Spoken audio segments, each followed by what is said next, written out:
Isabelle, je crois que tout le monde la connaît, mais un petit rappel biographique ne ferait peut-être pas de tort, donc tu peux peut-être un tout petit peu nous rappeler qui tu es et quel est ton parcours. Eh bien, je m'appelle Isabelle Bielicki, je suis d'origine russo-polonaise, naturalisée belge en 1963. J'ai à mon actif 3 romans, dont un a été primé par les amis des bibliothèques de la ville de Bruxelles. J'ai une douzaine de recueils de poésie à mon actif, dont celui-ci qui est l'avant-dernier. Plusieurs pièces de théâtre, et j'ai publié chez plusieurs éditeurs, dont chez Stéphane, chez Novelas, et chez Méo, et chez Le Coudrier, et voilà. Et je suis aussi dans le conseil d'administration de l'AEB et de l'Association royale des écrivains wallons. Voilà. C'est un parcours très riche, très dense, puisque j'ai commencé à écrire assez tard, il y a une petite trentaine d'années, et je m'y accroche, comme tout le monde, en essayant de faire passer mes idées. Oui, en fait, donc tu as publié des romans, des pièces de théâtre et de la poésie. Et des nouvelles. Et quel est le style dans lequel tu te sens le plus à l'aise? Le plus à l'aise, c'est la poésie. La poésie, ah oui, d'accord. Le roman demande beaucoup de travail, et de concentration, et de temps surtout. Et donc, nous allons parler de ton avant-dernier recueil qui s'appelle Qu'importe la porte et qui a été publié aux éditions Le Coudrier et que j'ai parcouru d'ailleurs avec grand plaisir parce que c'est excellent, c'est très agréable à lire, même si, bon, je vais dire qu'en lisant le titre pour la première fois, moi j'ai tout de suite pensé à un psaume, « Ouvrez-moi les portes saintes pour que j'entre pour remercier le Seigneur ». Bon, je suppose que ce n'est pas à ça que tu as pensé, mais je me demande quand même si cet envol vers le ciel allait trouver une résonance dans les poèmes que tu viens de publier, et sachant que l'envol vers le ciel, c'est l'envol vers la plénitude, la paix éternelle, et c'est peut-être ce que tu as cherché à écrire parfois inconsciemment, parce que quand on ouvre une porte, bon, bien réelle, c'est celle de la cage qui nous emprisonne, ou celle du labyrinthe qui nous fait tourner en rond, qui revient quand même au même, hein? Oui, bon, disons que le psaume 39, en lui-même, je ne le connais pas, je ne le connaissais pas, mais le bagage chrétien, je le connais bien sûr, puisque je l'ai pratiqué, ou je l'ai subi, ou je l'ai vécu jusqu'à ce que j'entre à Mariams faire mes études de traductrice. Donc, il est certain que j'ai été marquée par ce bagage-là, et il se retrouve, bien sûr, dans la seconde partie du recueil, comme tu as remarqué, puisque à un certain moment, j'ouvre la porte du paradis, ou bien j'ouvre la porte de l'enfer, ou bien j'ouvre la porte du purgatoire, les 3 destinations qu'on nous réserve en fonction de ce qu'on a eu comme vie sur Terre. Donc, c'est vrai que c'est quelque chose qui revient de temps en temps sous ma plume, et assez spontanément d'ailleurs. Bon, je ne dirais pas que les portes ouvertes ouvrent nécessairement sur la lumière. Ce n'est pas dans mon caractère peut-être, mais peut-être sur l'espoir de la lumière. Voilà.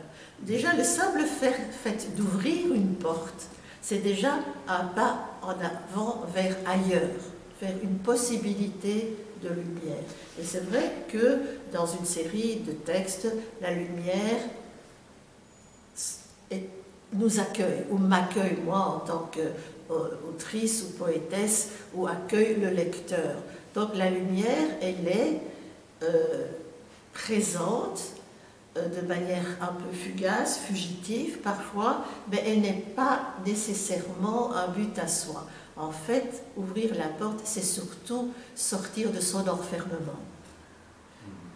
Et c'est quelque chose que je peux constater, parce que moi j'habite dans ce qu'on appelle un HLM, un bâtiment de 12 étages, moi je suis tout en haut, et je vois la vie des gens qui m'entourent, même les femmes qui sont mariées, qui ont des enfants, elles ne sortent pas beaucoup, elles vont jusqu'à l'école, conduire les enfants, elles font les courses, et c'est à peu près tout, c'est un enfermement. Et je ne parle pas des personnes plus âgées, qui ne sortent pratiquement pas, quoi. Ou bien même celles qui sont mariées, si elles ont des soucis de santé, il y a le mari qui fait les courses. Donc l'enfermement est quelque chose qu'on oublie. On a l'impression qu'on vit dans un monde ouvert, dans un monde où tout le monde communique avec tout le monde, où tout est possible. Eh bien non, beaucoup de gens sont enfermés parce qu'ils ont l'âge, parce qu'ils ont des états d'âme, parce qu'ils ont des problèmes de cœur, ou des problèmes professionnels, ou qu'ils sont au chômage. Peu importe, l'enfermement est quelque chose qui est commun à énormément de personnes. Et donc, ouvrir cette porte, c'est dire que l'enfermement permet, si on fait le premier pas, permet d'aller au-devant d'autres choses. Et ici, la première partie, je trouve qu'elle est pour moi la plus importante, même si la seconde, qui est métaphorique, est agréable à lire aussi, et j'ai pris beaucoup de plaisir. Mais la première partie, on ouvre, toutes les portes s'ouvrent sur un palier. Moi, je suis au 12e, mon palier, bon, d'accord, la lumière s'allume instantanément, mais avant, ce n'était pas le cas. Et quoi? Qu'est-ce qu'il y a dans un palier? Mais il n'y a rien. En principe, il n'y a rien. Et pourtant, on peut l'habiller. Et les 25 poèmes habillent ce rien. Parce que notre imaginaire nous aide à supporter beaucoup de choses. Il nous aide à supporter le vide. Il nous aide à supporter nos états d'âme. Il nous aide à sublimer, en fait. Sublimer les vicissitudes de la vie. Et c'est ce que j'ai fait assez spontanément, parce que la solitude, c'est quelque chose que j'ai beaucoup connu enfant, tu le sais, et toi aussi. Et nous sommes quelques-uns et quelques-unes à avoir connu la solitude enfant. Et donc, moi, je sais que c'est la nature qui m'a permis d'échapper à cette solitude. Par la fenêtre, je voyais le jardin, je voyais passer les gens dans la rue, et c'est le monde extérieur qui m'a permis d'échapper à la solitude. Donc, il y a moyen. Mais justement, effectivement, dans certains textes, on ressent une atmosphère de compassion, notamment pour les autres, comme par exemple pour la voisine ici, mais qui bute toujours sur un sentiment de solitude, ça c'est vrai. Donc, je te propose de lire quand même quelques textes, oui, pages 13, 14 et 31. Qui illustrent... Je les lis ou toi? Lis-les, tu lis mieux que moi. Nécessairement. Tu les connais. Oh, ouais, je les oublie. Hein. C'est vrai qu'on oublie ce qu'on écrit, ça c'est vrai. Elle ouvre prudemment la porte du palier. Personne. Pas même une ombre. Pourtant, il lui avait semblé entendre comme un grattement. Peut-être la vieille d'en face, ses souvenirs lui démangent.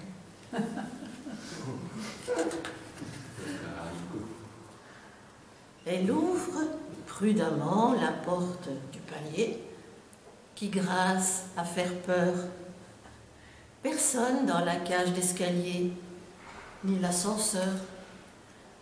Il suffirait d'un pas vers cet ailleurs où l'attend son courage.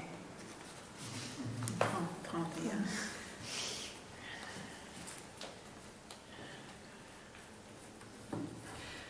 Elle ouvre prudemment la porte du palier. Son pied bute contre un paquet. Son cœur s'emballe pour ce premier cadeau de toute une vie d'espoir. Mais son regard se fige sur le nom. Félix, l'affreux matou de la voisine. Oui, mais voilà, ça exprime bien, je trouve, un sentiment de solitude Et il y a des rêves fracassés aussi, comme celui du canari qu'on entend siffler, qu'on entend chanter, mais il faut bien imaginer que le canari est probablement au fond d'une cage, et que sa façon de siffler, de chanter, c'est sa façon de s'évader lui-même. Bien sûr, bien sûr. Et je crois qu'on pouvait aussi... De tromper l'enfermement. Mais oui, mais on peut le lire page 15, l'histoire du canari.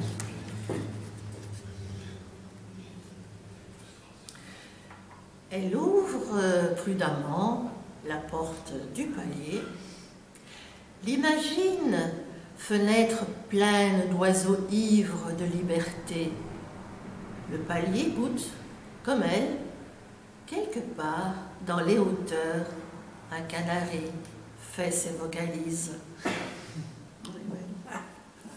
D'ailleurs, ce qui m'a frappé aussi, peut-être pas avec les vocalises du canari, mais c'est que beaucoup de bruits ont une connotation un petit peu négative, alors que le silence est apaisant.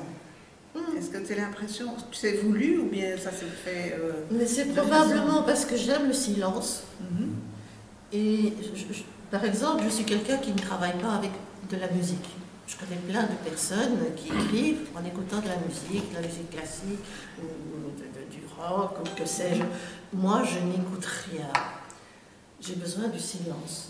Tout à fait. Et quand j'ai écrit les poèmes de Qu'importe la porte, la plupart ont été écrits quand j'étais en voiture avec Pierre, quand nous partions en vacances, donc pour plusieurs heures devant nous. Pierre conduit, on se tait parce qu'il doit être attentif à sa conduite et à la route. Ça vaut mieux. Et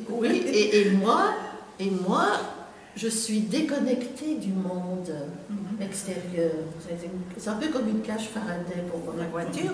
Et donc, c'est le on entend le moteur bien entendu, mais c'est quand même le silence. Et certainement le silence dans ma tête. Parce que j'abandonne tous mes tracas ici à Bruxelles. Et donc, l'aspiration vient. Donc, le silence m'est propice. Mais ça prouve aussi que tu as une grande confiance en lui. Ça fait quelques années quand même. Oui, mais au niveau comme conducteur. Oui, c'est bien ça. Je crois que tu avais compris ce que je voulais dire. Oui. Mais je crois que tu pourrais lire justement au niveau du bruit, et lire la page 35 et 36 d'ailleurs, où on voit un peu que les bruits ne sont pas toujours très apaisants pour toi. Oui. Elle ouvre prudemment la porte du palier. De la poussière dans un coin la regarde.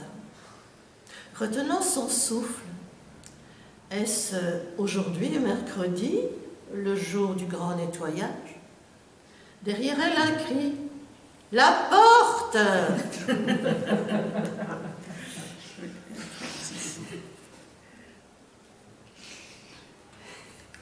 C'est vrai qu'il y a des textes qui sont plus humoristiques, d'autres qui sont plus mélancoliques, d'autres plus dramatiques.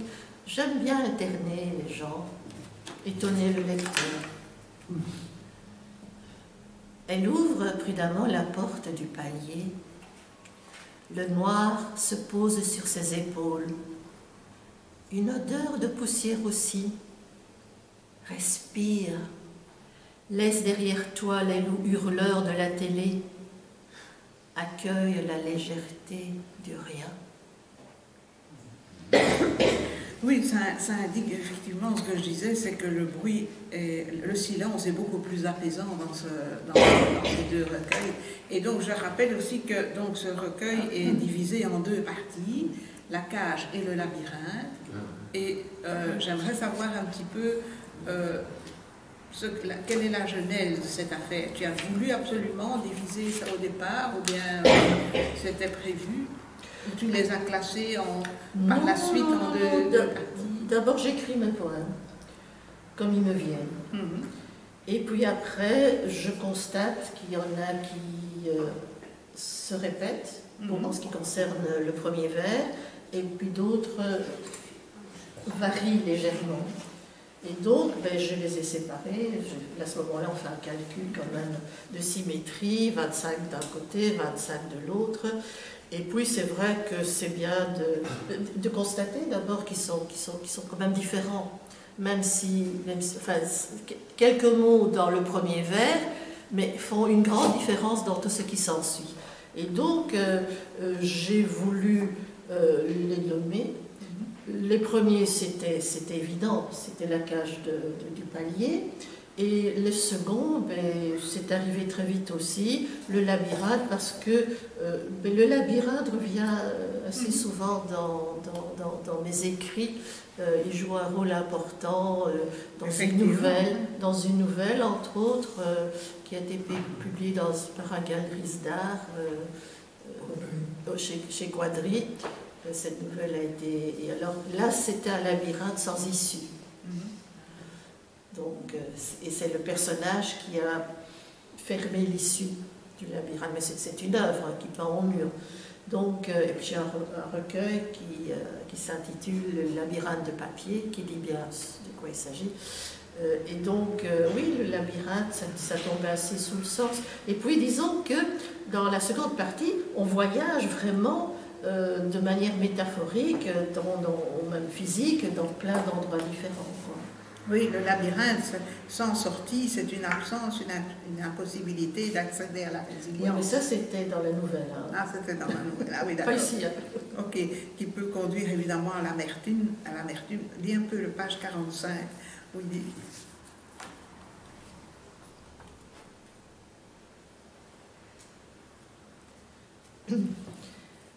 Elle ouvre prudemment la porte d'entrée. Le facteur passe sans la voir. Son GSM reste muet. Ses vases sont orphelins. Tant de fleurs la narguent dans le jardin de la voisine. Au fait, ce dont tu n'as pas encore parlé non plus, c'est ta collaboration avec Pierre. Parce qu'il a fait des illustrations qui sont en parenthèse magnifiques. Mais c'est toute une histoire en fait. Je raconte. Bon, c'est publié aux éditions Le Coudrier. Et aux éditions Le Coudrier, on peut inclure des photos, des images, des reproductions dans le livre. Ça fait partie de la politique de la collection. Et donc, il me fallait des portes. Bon, c'est pas évident. C'est assez rébarbatif quand même. Donc j'ai commencé par sillonner tous les quartiers autour de chez moi pour trouver des portes originales, c'est-à-dire avec des décorations florales, donc des rosiers qui sont accrochés le long autour de la porte, ou bien du lierre, ou bien en fait toutes sortes de plantes. Et j'ai fait toute une série de photos, une bonne centaine. Et puis j'ai dit à Pierre, voilà mes photos. Toi qui es photographe, un grand photographe, tu vas m'ouvrir les portes et tu vas me mettre quelque chose derrière la porte. Je ne vais pas dire qu'il m'a envoyé sur les roses, mais il m'a dit, techniquement ce n'est pas possible. Et tu as bien essayé avec une porte, hein, et on a vu un labyrinthe derrière cette porte. Et donc, il m'a dit, écoute, j'ai découvert un nouveau jouet, l'intelligence artificielle, et je vais jouer avec. Et donc, il a commencé par, bon, il a relu quelques-uns de mes poèmes, j'imagine, hein, et puis il m'a envoyé toute une série d'œuvres. Et c'était atroce, hein. C'était de style un peu futuriste, comment est-ce qu'on appelle ça, avant-gardiste, post-apocalyptique. Oui, enfin avec énormément de couleurs. Oui, enfin, apocalyptique. Oui, quelque chose en ce avec beaucoup de couleurs, beaucoup de formes, etc. Je dis, ça n'a strictement rien à voir avec le sujet très élevé du recueil. Et puis, il n'y a pas de problème. Et donc, il a peaufiné au fur et à mesure en donnant des instructions à l'intelligence artificielle, etc. Et puis, il est venu avec des choses que je trouve absolument superbes. Je suis d'accord. Et il a fallu faire un choix. Et j'ai proposé les photos à Joël, et elle m'a dit on les met toutes. Et c'est comme ça que l'aventure s'est poursuivie entre Pierre et moi. Oui, pour revenir à nos textes, il y a deux textes où tu dis par exemple, elle ouvre prudemment la porte du grenier, et à côté, elle ouvre prudemment la porte de la cave. Oui, mais ce sont des endroits quand même particuliers, parce que le grenier ou la cave, ce sont les endroits où on se réfugie, on peut réfugier, où on peut mettre des souvenirs, où on peut accumuler des choses. Pour beaucoup de gens, c'est le grenier. Moi, je me souviens que quand j'étais enfant, mon lieu de prédilection, c'était la cave, parce que dans le grenier, il n'y avait rien, il était vide, mais dans la cave, mon père travaillait sur son établi en chantant. Il y avait plein de choses dans la cave qui m'intéressaient. C'est là qu'il y avait ce que ma mère appelait la cave frigo, et qui était faite pour l'époque où on n'avait pas encore de frigidaire, justement. Et donc, c'était très intéressant, même si cette cave avait quand même aussi une connotation très négative, puisque c'est là qu'on me mettait quand j'étais punie, et je n'avais pas le droit d'allumer la lumière. Donc, pour toi, bon, moi je voudrais bien que tu lises les deux textes, pages 46 et 47, qui ont trait au grenier et à la cave. 46 et 47. Oui.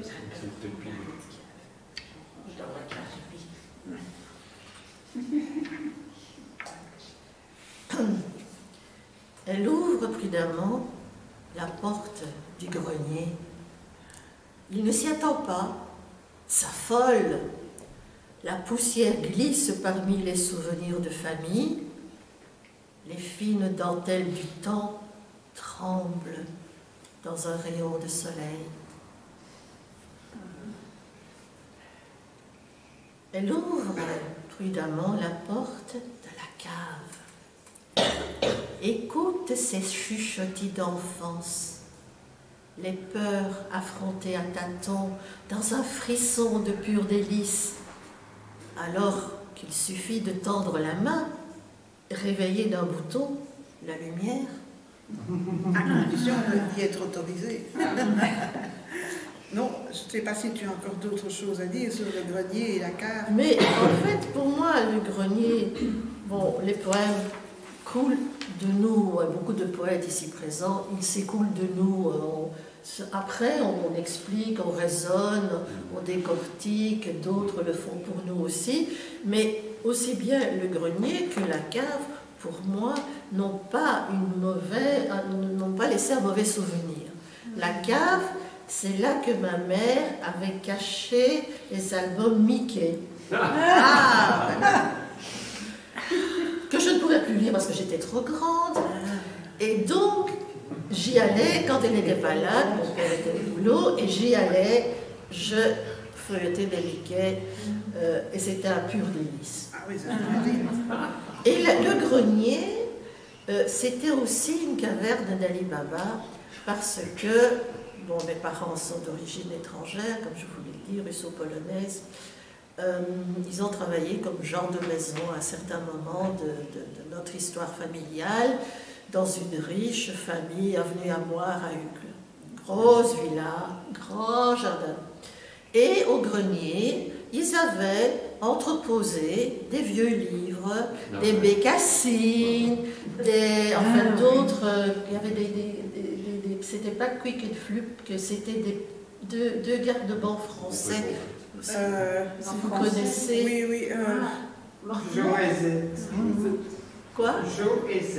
C'est possible, encore autre chose. Mais bon, bref, des vieux livres, bien sûr, datant du début du siècle, pratiquement. Et donc, quand on m'emmenait dormir, j'étais quand même jeune, la porte n'était pas fermée. À ce moment-là, après ils l'ont fermée malheureusement. Et donc j'allais ouvrir la malle, c'était une grande malle. Je prenais la bande dessinée et je me réfugiais dans mon lit et je lisais. Donc c'était des lieux paradisiaques pour moi. Oui. Mais en général, pour les enfants, ce sont des lieux paradisiaques. Hein. Bon, moi, je sais que chez moi, quand on était dans notre maison de campagne où j'habite actuellement, c'était la remise et le garage. Où là, il y avait, on entreposait du bois, mon père coupait du bois, il avait tous ses outils, tout ce qu'on voulait, c'était très agréable. Puis il y en a même qui mettent des chansons dans le grenier, puisque ici, ça s'appelait quand même le grenier Jeanne Tony, c'était le grenier aux chansons, hein, quand même. Hein, voilà. Alors, dis-moi, qu'est-ce que tu as encore à nous dire un peu au sujet de la Genèse et le dragon, par exemple? Oui, bon, le dragon, toi tu connais mon parcours, d'autres parmi vous connaissent mon parcours. Ma relation avec ma mère a été particulièrement catastrophique. Je crois qu'il y a des superlatifs. Et donc, pour moi, d'ailleurs, il y a un poème qui parle d'un dragon. Ah, mais tu peux le lire. Et je ne sais plus quelle page c'est. Ah, Et donc, le dragon ici, c'est ma mère. Je me venge maintenant, très tard après. À l'époque, non. C'est souvent longtemps après qu'on se venge du passage. Surtout qu'elle ne voulait pas que je devienne un écrivain. Ah voilà, c'est page 50. En plus. Page 50. Donc j'ai une double vengeance, si on peut dire. Elle ouvre prudemment la porte interdite. Attend avant de débusquer le dragon de son enfance. Malgré ses cheveux blancs, elle y croit encore. Il ronfle dans la chambre des parents. Et tu peux peut-être nous lire encore l'un ou l'autre texte. On va laisser peut-être que les autres le découvrent. Oui, peut-être. Ou sinon, est-ce qu'il y a quelqu'un qui a des questions à poser? Moi, je peux peut-être ajouter quelque chose. Oui, bien sûr, tu peux ajouter tout ce que tu veux. Le livre précédent s'appelait « Fenêtre sur mes jardins en friche ». Je crois que certains d'entre vous le savent. Et celui-ci... Voilà, oui. Donc, fenêtre sur mes jardins en friche, et celui-ci, qu'importe la porte. On peut dire que j'ai franchi un pas entre la station derrière une fenêtre, à observer ce qu'il y a dehors, et puis ouvrir une porte. Il y a une forme de continuité entre ces deux ouvrages. Et puis, il y a aussi, mais cela se remarque quand même pour ceux qui savent, et aussi pour ceux qui connaissent mon stichou, un genre de poésie brève que j'ai créé. Ici aussi, il y a une contrainte, c'est-à-dire que je démarre d'un premier vers convenu ou un autre qui est amputé de la fin, et donc je démarre comme ça. Et le stichou, c'est aussi un poème à contrainte. Et fenêtre sur mes jardins en friche, il y a également des contraintes, mais elles sont beaucoup plus difficiles à déceler. Donc, c'est une série comme ça que j'ai créée et qui doit correspondre à quelque chose de très profond en moi, quoi, qui s'exprime maintenant et qui j'espère, correspond à quelque chose en chacun de vous. Et la suite, qu'est-ce qui va venir maintenant? Ah, ben tu la as dit suite, que ce n'était pas le dernier. C'était pas le dernier. La suite, c'est celui-ci qui va être lancé début novembre. C'est un recueil de poésie. Comment est-ce que je dirais ça? C'est un plaidoyer pour la paix. Donc c'est un genre, ce sont des poèmes beaucoup plus graves que les poèmes ludiques. Enfin, c'est pas seulement ludique, hein, je crois qu'il y a une certaine profondeur, j'espère, dans ceux qui concernent la porte et la fenêtre. Mais en fait, je passe, je ne vais pas dire d'un excès à l'autre, on ne peut pas dire que c'est un excès d'écrire des œuvres graves et d'autres récréative, ce n'est pas vrai, mais je passe d'un genre à l'autre en fonction de mon tempérament ou de ce qui se passe autour de moi, et je n'ai pas de ligne maîtresse, en fait, si ce n'est peut-être des métaphores, des images qui se retrouvent, qui se recoupent dans différents. Donc voilà, mais j'en lirai peut-être tout à l'heure pendant la lecture, quelques-uns. Vous pouvez lire le titre parce que je n'arrive pas à voir ici. De cendres et de songes. Cendres et de songes, c'est très joli. Voilà. Mais voilà, tu pourras le présenter plus tard. Oui, voilà. Donc voilà. Mais écoutez, en tout cas, j'ai découvert ce recueil Qu'importe la porte avec beaucoup de plaisir, parce que les textes sont très beaux, très bien construits. Et enfin, comme d'habitude, parce qu'Isabelle écrit toujours de très beaux textes. Et donc, je vous suggère quand même d'en prendre connaissance et d'en acheter beaucoup.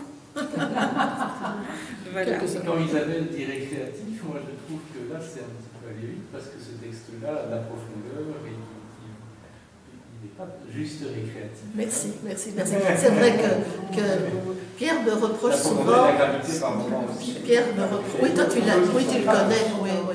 Il me dit que j'ai un petit peu tendance à me dénigrer ou à minimiser ce que je fais, mais non, c'est vrai que Non, moi, disons, je mets beaucoup de moi-même. C'est vrai. récréatrice, moi je dirais que ce n'est pas drôle, mais c'est très profond, mais c'est agréable à lire, ça oui.